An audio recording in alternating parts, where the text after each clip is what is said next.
Bonjour à tous.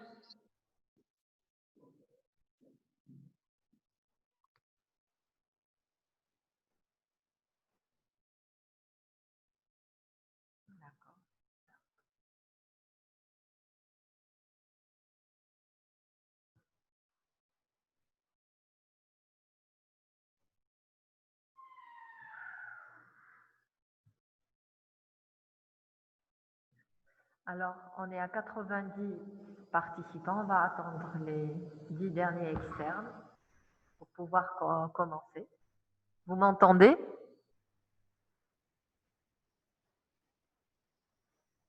Très bien. Si vous avez des questions sur conduite à tenir devant une dysphagie, n'hésitez pas à me les poser.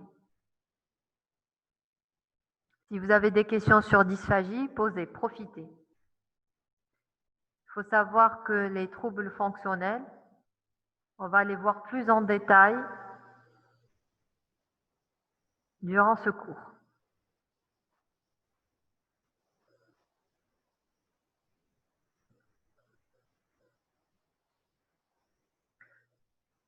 Oui, on n'a pas terminé le cours, effectivement. On a 40 minutes. Il y a eu beaucoup de coupures en raison avec des petits soucis techniques. C'est pas grave. Alors, tout ce qui est trouble fonctionnel va être abordé dans les tumeurs de l'œsophage, plus en détail. Donc, il faut connaître, premièrement, la définition de la dysphagie. Devant toute dysphagie, il faut faire une fibroscopie avec des biopsies. Deuxième point, il faut séparer dysphagie d'origine ORL d'une dysphagie œsophagienne, c'est-à-dire dysphagie haute d'une dysphagie rétrosternale. Faire un bon interrogatoire de votre patient. Donc, je suis en train de vous faire une petite synthèse de la conduite à tenir devant une dysphagie. Il faut bien interroger votre patient, notamment sur une intoxication alcoolo-tabagique, le siège de la dysphagie, le mode de début. Le mode de début, d'accord, c'est très important. Est-ce que c'est brutal, progressif? Cette dysphagie, est-ce qu'elle intéresse les solides ou alors les liquides? Est-ce qu'il y a une conservation de l'état général? Oui, les biopsies sont toujours de règle. Même si on ne trouve rien, j'insiste, si vous faites une fibro, il n'y a pas de lésion organique, vous n'avez rien trouvé, c'est impératif de faire des biopsies. C'est très important. Parce que pourquoi il y a une œsophagite à éosinophile qui peut expliquer cette dysphagie. Très bien. Donc, on a dit les causes organiques, les causes fonctionnelles. Organiques, vous avez les tumeurs, vous avez cancer épidermoïde de l'œsophage, vous avez l'adénocarcinome de l'œsophage, même si en théorie, le pourcentage est plus faible, mais on en voit de plus en plus, puisqu'il y a un endobrachiosophage qui est une lésion prénéoplasique. Qu'est-ce qu'on a d'autre dans les lésions? Il faut savoir interroger votre patient. S'il a fait une chirurgie ou alors radiothérapie sur la région du cou, l'œsophage, s'il y a des adénopathies, s'il a un problème pulmonaire. Parfois, on a des compressions extrinsèques. Ce n'est pas à l'intérieur de l'œsophage, mais c'est une grosse adénopathie ou un processus qui va comprimer l'œsophage. Et de l'autre côté, vous avez les causes fonctionnelles. Les causes fonctionnelles, c'est un cours à part entière. Donc, on peut dire qu'on a résumé, on a fini le cours. On va voir plus en détail. Alors, Qu'est-ce qui en est à 91? Qu'est-ce qu'on peut aussi, devant toute dysphagie, la fibro, les biopsies, s'il n'y a rien à la fibro, pensez aux troubles, faire des biopsies et pensez aux troubles moteurs de l'œsophage. Troubles moteurs de l'œsophage, on a cité tout à l'heure la manométrie. Elle est importante, elle va nous poser le diagnostic. Vous devez, si vous avez une sténose qui est infranchissable,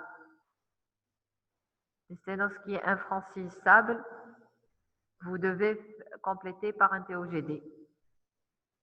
Vous avez différents, là, il faut lire un petit peu, différents des diverticules de Zinker, les diverticules. Donc, c'est des obstacles. C'est une gêne à la déglutition. D'accord? Il faut savoir qu'un diverticule, c'est une petite hernie de la muqueuse œsophagienne. D'accord? Des fois, il y a des petits aliments qui viennent s'impacter. Et ça entraîne des régurgitations, des problèmes de déglutition. Voilà. On va commencer. Vous voulez qu'on commence les cours?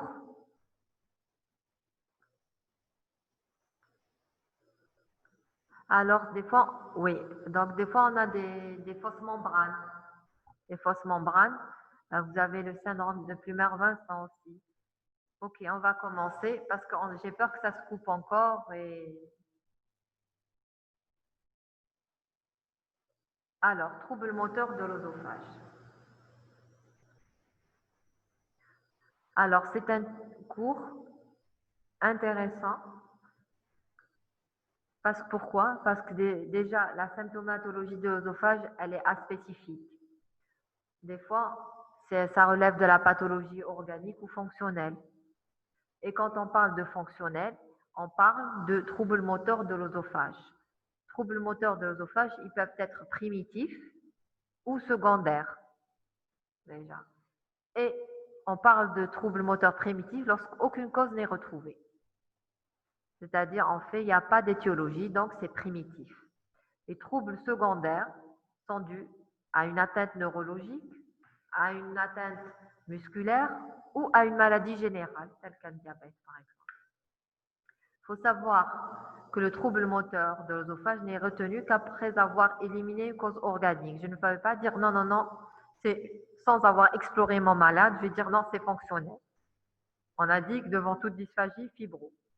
Il faut savoir qu'il y a de nouvelles méthodes, telles que la manométrie haute résolution, qui va analyser la topographie des pressions. Elle est là pour analyser les pressions au niveau de l'œsophage. Et maintenant, étiqueter plus précisément quel type de trouble moteur. Alors, on va classer les troubles moteurs. Trouble moteur œsophagien primitif, vous avez l'achalasie. Je dirais que elle est la plus importante, mais il faut connaître tous les autres. Mais parmi les troubles moteurs primitifs, vous avez l'achalasie. C'est une pathologie rare.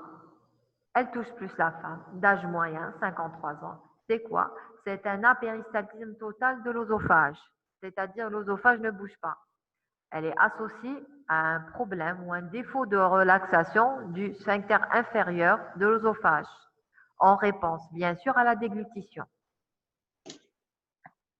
L'anapathe, vous avez des lésions qui sont observées lors de la stase œsophagienne. D'accord? On aura une dilatation de l'œsophage et développement de diverticules. Vous voyez ici, vous voyez la petite flèche? Regardez en dissection, l'œsophage assez large. Vous avez une on a dit, un épaississement de la couche musculaire. Est-ce qu'il y a des questions?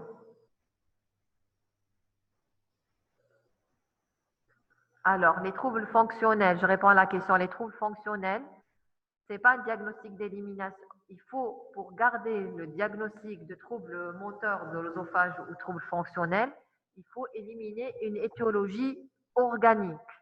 D'accord? Vous avez un patient qui vient avec dysphagie, vous n'allez pas lui dire directement c'est une cause fonctionnelle. Vous devez explorer et éliminer une étiologie organique. Parce qu'on a la hantise du cancer.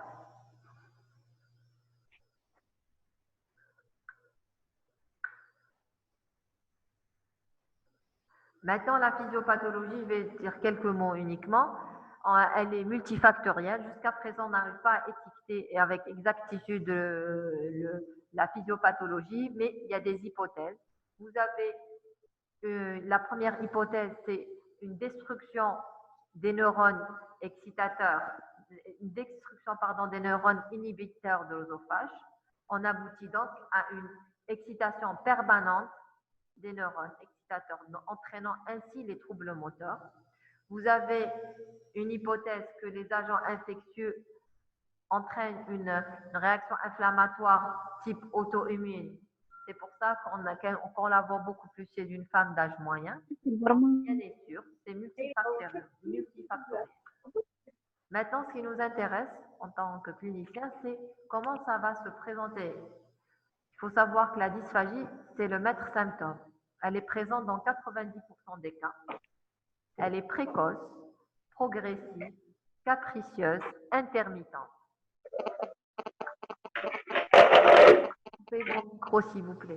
Donc, elle peut être paradoxale. J'ai mis entre parenthèses. Qu'est-ce que je sous-entends par paradoxal? On m'a posé la question tout à l'heure.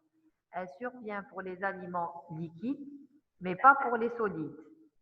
D'accord? C'est pour ça paradoxal. Et elle est évocatrice, mais pas constante, ni pathognomonique. C'est ça paradoxal. Vous avez les facteurs déclenchants de la dysphagie sont le stress et l'émotion. Les facteurs qui atténuent la dysphagie sont l'absorption de grandes quantités de liquide, des manœuvres, des fois le sujet tourne la tête, d'accord, à droite, il lève le bras, il va trouver des petites techniques pour faire avancer le bol alimentaire. Alors, est-ce que c'est clair pour la dysphagie? C'est précoce, capricieuse, paradoxale.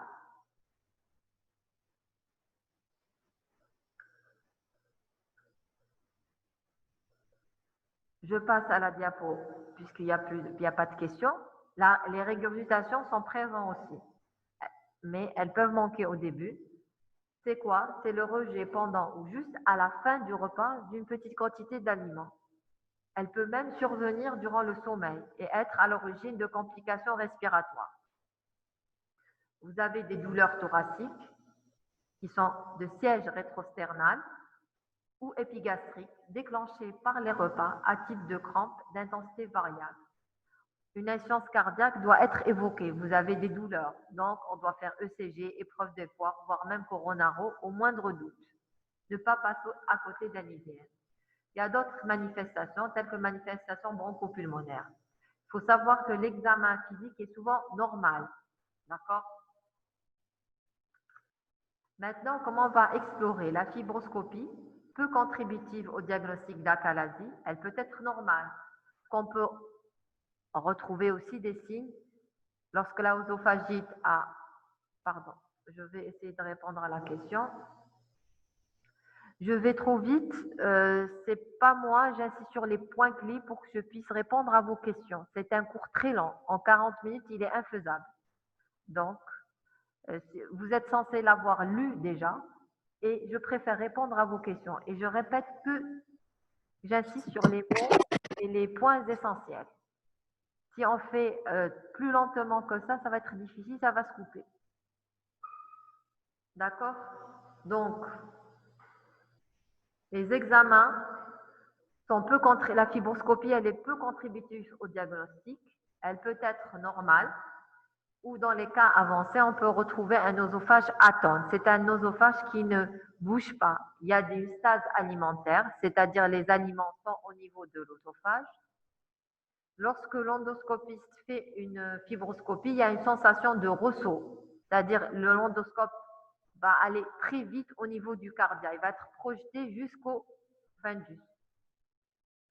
Cette fibroscopie va nous permettre d'éliminer une sténose organique, de faire rechercher une greffe néoplasique sur une achalasie et de nous donner des éléments indirects en faveur des troubles moteurs, à savoir une dilatation, une stase, une contraction anormale. Tout ça, c'est des éléments indirects d'un trouble moteur de l'œsophage. Donc, la fibro, il faut la faire.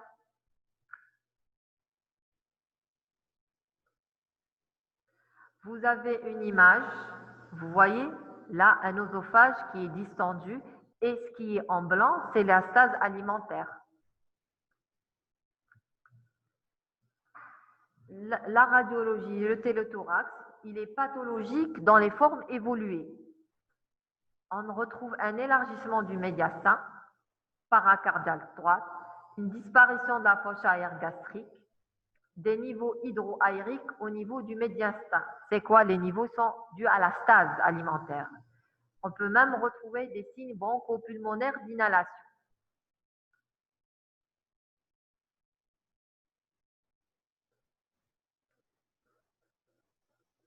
Si vous avez des questions, n'hésitez pas à les poser. Maintenant, après le téléthorax, le transit baryté de l'œsophage. Qu'est-ce qu'il va nous montrer? Il va nous montrer trois aspects. Aspect en queue de radis, c'est un rétrécissement qui est régulier, centré du bas œsophage. Vous avez aspect en chaussette, c'est quoi? C'est une dilatation de l'œsophage avec une portion verticale et une portion horizontale. Il va toucher sur le diaphragme. Et l'aspect en bec d'oiseau qui est filiforme en pointe. Voilà. Vous avez la petite flèche en bleu, un aspect tardif. Vous avez une dilatation majeure de l'œsophage avec couture diaphragmatique.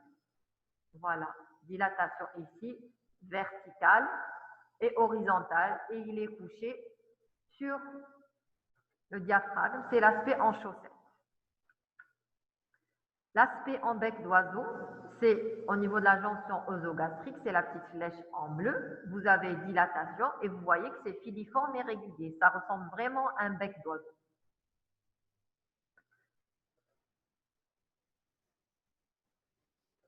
Alors, je réponds à une bonne question. On trouve ces signes ensemble?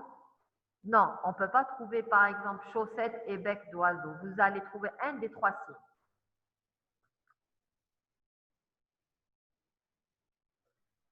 Voici aussi, regardez, ça c'est l'estomac. Ça, c'est l'œsophage. Regardez comme il est distendu. Il y a une large stase alimentaire et une distension de l'œsophage.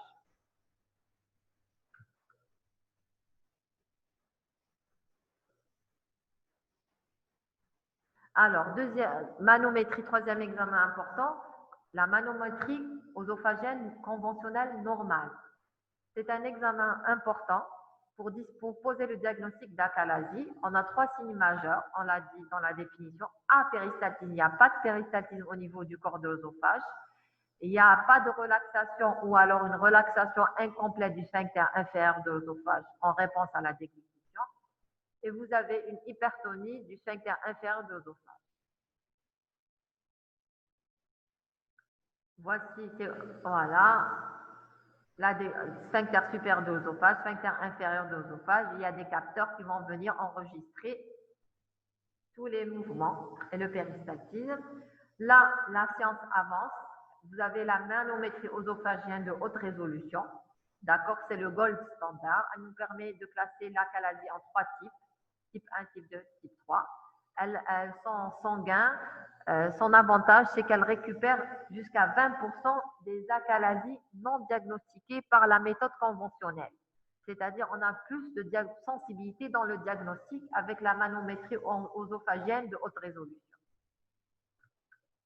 Je vous ai mis sur cette planche la classification de Chicago. Première, pas de péristaltisme, pas de contraction. Il y a un schéma, il y a une diapo, on va la voir. Type 2, absence de péristaltisme. Vous avez la même pression dans tout l'œsophage. Ici, type 3, absence de péristaltisme et spasme précoce. Vous avez ici, il n'y a pas de pression. Là, il y a une déglutition. Là, il n'y a rien qui se passe. Il n'y a pas de pression. Type 1, pas de pression. Type 2, il y a une déglutition. Il y a une pression qui est complète sur tout le long de l'œsophage.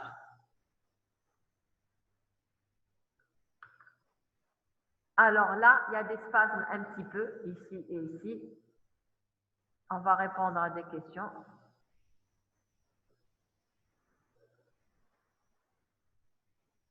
Alors, la manométrie œsophagienne de haute résolution, c'est une technique, vous n'êtes pas obligé de connaître. Ça, ça apprécie la relaxation anormale de la jonction. Il y a des chiffres qui sont bien précis.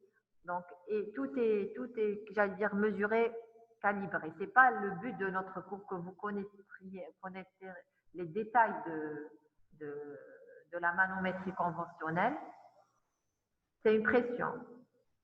Ça mesure la pression au niveau de l'œsophage, au niveau du sphincter supérieur de l'œsophage. Ça mesure la pression au niveau du corps de l'œsophage et ça mesure la pression au niveau du sphincter inférieur de l'œsophage.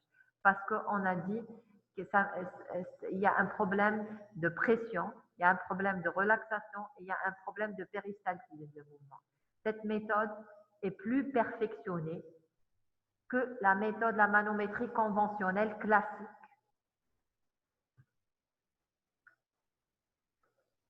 Maintenant, quelles sont les complications? Les complications, œsophagite de stase, les cancers de l'œsophage, surtout après une moyenne de 15 à 17 ans d'évolution. Ça se voit dans le cancer épidermoïde de l'œsophage. On a aussi des diverticules, d'accord? Le plus souvent, ils sont épiphréniques, juste en dessous du segment rétréci.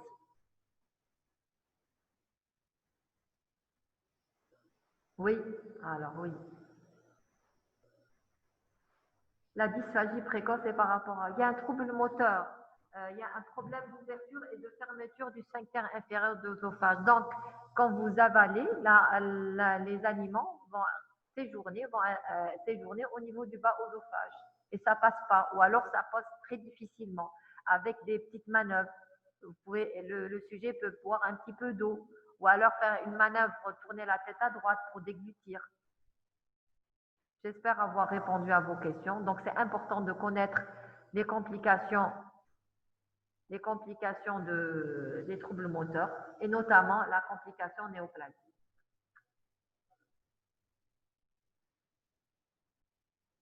Maintenant, le diagnostic différentiel. On doit différencier l'achalasie, c'est la partie, j'allais dire, importante du cours, des autres troubles moteurs secondaires. On a aussi la pseudo-achalasie. Ça ressemble à l'achalasie, mais elle est secondaire à une pathologie tumorale maligne, telle que l'adénocarcinome. Cancer d'estomac peut s'accompagner de pseudo-achalasie. Cancer infiltrant de l'œsophage en premier lieu. Que ce soit la tumeur, c'est-à-dire la tumeur qui entoure l'extrémité inférieure de l'œsophage. Ou alors, les cellules tumorales ont détruit les plexus nerveux. On a émis cette hypothèse au décours de la physiopathologie. D'accord? Il y a d'autres troubles moteurs œsophagiens primitifs. Maintenant, comment on va traiter l'achalasie? Il faut savoir qu'on va à un traitement médical, un traitement endoscopique. D'accord? On a l'inhibiteur calcique qui va améliorer la pression partielle et transitoire. D'accord? On aura une diminution de la pression, amélioration de la dysphagie et vous avez des comprimés, des nifedipine que vous prenez avant les repas. D'accord? Donc, on va jouer sur la diminution de la pression. Deuxième traitement médical, vous avez les dérivés nitrés. Les résultats sont voisins des inhibiteurs calciques. Vous avez par contre des effets secondaires, tels que des céphalées, des bouffées vasomotrices. D'accord?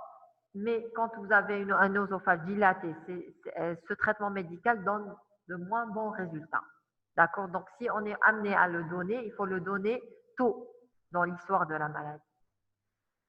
Traitement adjuvant à la dilatation pneumatique et chirurgicale. D'accord? Donc, vous êtes en droit, si vous dilatez votre patient et ça ne marche pas trop bien, vous pouvez donner un traitement médical en parallèle. Ou alors, le donner comme traitement palliatif en cas de contre-indication à la dilatation pneumatique ou chirurgicale. D'accord?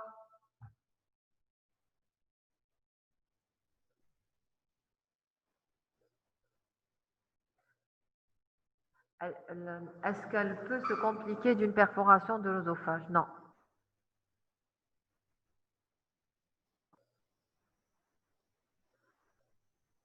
Alors, vous avez le traitement endoscopique, injection de toxines botuliques, d'accord, mais ce n'est pas très efficace, il y a une perte d'efficacité avec le temps. On a un laps de temps de 6 mois quand même. Vous avez les dilatations pneumatiques, but de dilacérer les fibres, c'est-à-dire un petit peu de déchirer entre guillemets, mais pas perforer les fibres. C'est dilacération des fibres du sphincter inférieur de l'œsophage par un ballonnet. Vous avez comme complication, vous pouvez avoir douleur thoracique, fièvre, d'accord, et au moindre doute, faire un scanner thoracique, d'accord, et la perforation est exceptionnelle. Voici la technique. Vous voyez, c'est le ballonnet. On introduit par voie par fibroscopie. Et là, on gonfle le ballonnet et il va dilacérer un petit peu. Et on fait un contrôle endoscopique, tout va bien. Maintenant, la chirurgie, elle est faite sous laparoscopie. D'accord, c'est une myotonie débutante sur l'estomac. D'accord, de très nombreuses séries ouvertes ont confirmé que les résultats étaient excellents. D'accord, surtout quand on a affaire à un âge jeune de sexe masculin et la pression du SIO est élevée d'emblée. C'est des facteurs prédictifs de succès.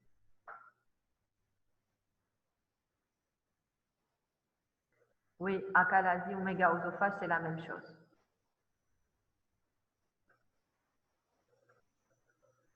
Maladie, deuxième point, maladie d'espasme diffus de l'œsophage. On est sorti de l'achalasie, je dis bien on est sorti, on a terminé de l'achalasie, on va avoir un autre trouble moteur. C'est maladie d'espasme diffus. Là aussi, la éthiopathogénie inconnue, le terrain femme d'âge moyen qui présente un profil psychologique stressé, qui somatise beaucoup. La clinique, douleur, dysphagie. Alors, cette dysphagie peut être déclenchée par le stress, l'émotion. Elle est soulagée par les dérivés nitrés. Voici une image endoscopique. Elle nous permet d'éliminer une lésion organique. Vous voyez, l'œsophage est un petit peu tortu. TOGD, aspect en tire-bouchon, d'accord, ou aspect en collier de perles. Vous voyez, c'est ça l'aspect, d'accord. La manométrie aussi, elle joue un rôle important, c'est le gold standard. Anomalies sont observées ici au niveau des 2 tiers inférieurs de l'œsophage. Faites d'ondes amples et de durée plus de 6,5 secondes. On peut avoir apparition d'ondes simultanées après déglutition volontaire. Ici, on a une conservation partielle du péristaltisme. La scintigraphie œsophagienne, on aura un allongement du transit œsophagien. Les contractions œsophagiennes réalisent un mouvement de va-et-vient, c'est-à-dire il y a des contractions qui réalisent des mouvements de va-et-vient. Est-ce qu'il y a des questions?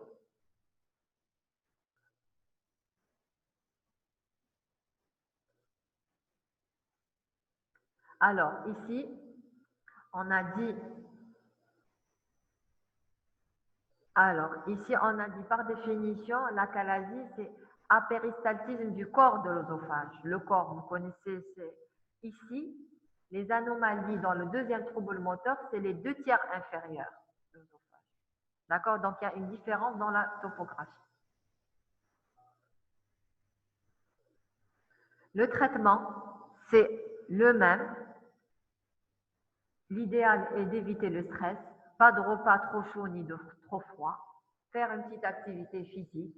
Toujours, traitement médical, il est décevant, il est moins efficace que dans l'achalasie. Vous avez les inhibiteurs calciques, vous avez le dérivé nitré. Alors, on doit faire vite, elle se termine dans 10 minutes. Traitement endoscopique, dilatation pneumatique en cas de dysphagie sévère, améliore la dysphagie dans 40% des cas, mais il y a toujours un risque de récidive. Donc, traitement médical, il est décevant et inefficace. Traitement chirurgical, la chirurgie est réservée aux patients présentant une dysphagie sévère. Ce n'est pas tout patient qui va se faire opérer, c'est une dysphagie sévère avec retentissement sur l'état général et ou des douleurs thoraciques invalidantes. ne répondant pas ni au traitement médical ni au traitement endoscopique, c'est-à-dire on laisse la chirurgie dernier recours. C'est quoi comme chirurgie? C'est toujours la myotomie œsophagienne de LR. Elle est efficace dans 67% des cas. Troisième trouble moteur, syndrome du péristatine douloureux de l'œsophage ou œsophage casse-noisette. Alors, c'est des ondes de contraction de forte amplitude dans le tiers distal de l'œsophage. D'accord? Clinique, c'est toujours des douleurs thoraciques, pseudo-angineuses, constrictives, irradiant vers la mâchoire et le membre supérieur, qui cèdent à la tréniterie. Ici, au cours des troubles œsophagiens hypercontractiles, œsophage casse-noisette, vous pouvez trouver aussi œsophage marteau-piqueur. Il faut toujours rechercher un reflux. Manométrie. Les anomalies sont intermittentes. Onde ample, plus de 180 et de durée prolongée. Ici, le péristaltisme est conservé. Et on a une relaxation du SIO qui est normale. Là, il faut différencier, il faut les apprendre. Il faut apprendre quand est-ce que le SIO est normal, quand est-ce qu'il y a un péristaltisme, quand est-ce que l'amplitude est élevée ou pas. On peut faire un test de provocation, mais c'est dangereux. On fait avaler de l'eau glacée à un patient, d'accord, et on mesure les pressions. Toujours, j'insiste bien sur le bilan cardiovasculaire, ECG, échocardiographe coronal, pour ne pas passer à côté d'un IDR. Le traitement médical, inhibiteur calcique, toujours. Traitement instrumental, dilatation.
Alors, vous m'entendez? Il y a le sang normalement. Oui. Ok, on va terminer. Traitement médical, vous avez inhibiteur calcique, traitement instrumental, dilatation pneumatique, chirurgie reste très très rare, exceptionnelle.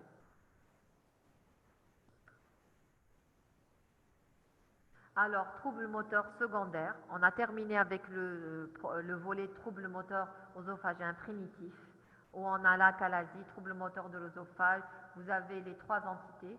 Maintenant, on passe aux troubles secondaires à une sclérodermie, par exemple, c'est une atteinte digestive dans 50% des cas. Vous avez des anomalies motrices, dyschésie, et associées à un reflux et une œsophagie peptique. Maladie de Chagas, d'accord, c'est une maladie parasitaire qui sévit dans les régions tropicales d'Amérique du Sud, transmise par des réduits ou alors des punaises, d'accord. La phase aiguë, vous avez un nodule cutané isolé, le chacome, au point d'inoculation. Quand ce point est conjonctival, on aura une conjonctivite unilatérale associée à un œdème périorbitaire. On aura en parallèle une myocardite et une fièvre. Ça, c'est à la phase aiguë. À la phase chronique, dans un tiers des cas, alors il ne se produit pas avant des années, voire des décennies, vous avez une cardiomyopathie, un mégacolon ou un mégaœsophage, avec une atteinte de démence. Le traitement chirurgical à cette phase, le patient très souvent malheureusement décède par une atteinte cardiaque. Voici une image œdème périorbitaire. En conclusion, Les troubles moteurs primitifs de l'œsophage, c'est une pathologie connue, mais de pathologie floue, multifactorielle probablement. Intérêt de la manométrie œsophagienne, haute résolution. D'accord. Le diagnostic différentiel, parfois difficile, avec les douleurs d'origine cardiaque.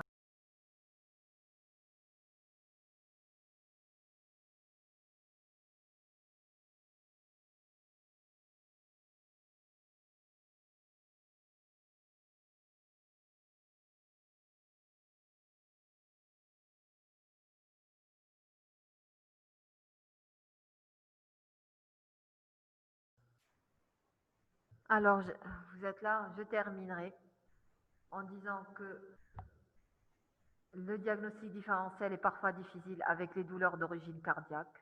Le traitement est assez bien codifié pour l'achalasie. Par contre, pour les autres troubles moteurs, ça dépend, les résultats sont variables. Je vous remercie et s'il y a des questions, n'hésitez pas à me les poser.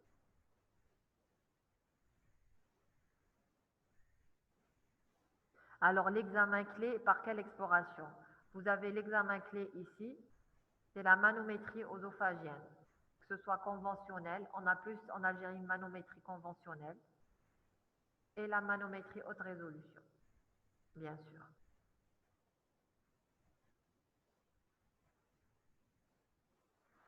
Ok.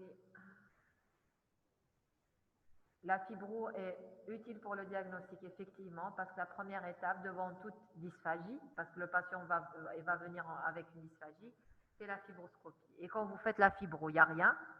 Par la suite, il faut penser aux troubles moteurs, dont la manométrie œsophagienne. Ok. L'intérêt du toxique botulique. Vous avez la toxique botulique, elle paralyse un petit peu les muscles. D'accord. Donc, une hypothèse, une idée était d'injecter en très faible quantité au niveau du SIO, au niveau des 4 cadrans, une petite injection afin que le SIO s'ouvre.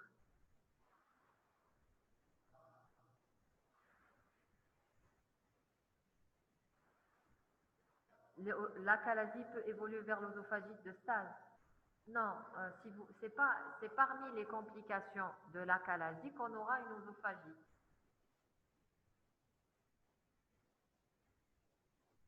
D'accord? Ok. Je suis obligée. Voilà, le cours, elle va se couper. D'accord? Et j'espère avoir répondu à vos questions. Bon courage et bonne révision. À tous. Les principales différences entre ces troubles. La dernière question.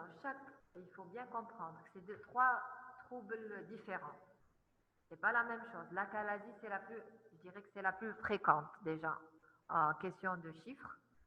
Et elle est la plus parlante, la clinique. La clinique, il y a toujours dysphagie, régurgitation. Vous avez la manométrie qui va nous faire poser le diagnostic d'un